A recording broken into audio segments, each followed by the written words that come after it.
Sermon number 197. Attachment to the Holy Prophet. Performance of his funeral rites. In the name of Allah, the Beneficent, the Merciful. Those companions of Muhammad, the peace and blessing of Allah be upon him and his descendants, who were the custodians of divine messages, know that I never disobeyed Allah or his messenger, the peace and blessing of Allah be upon him and his descendants, at all, and with my life on occasions when even the brave turned away, and feet remained behind, instead of proceeding forward. By virtue of the courage with which Allah honored me, I supported him.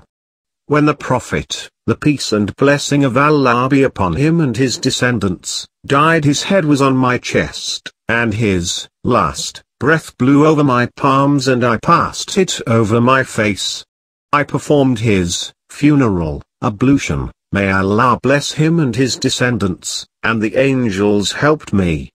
The house and the courtyard were full of them. One party of them was descending and the other was ascending.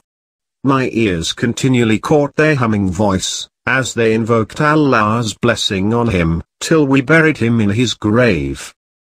Thus, who can have greater rights with him than I during his life or after his death? Therefore depend on your intelligence and make your intentions pure in fighting your enemy.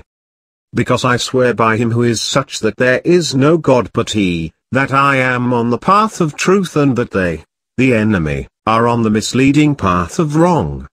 You hear what I say, and I seek Allah's forgiveness for myself and for you.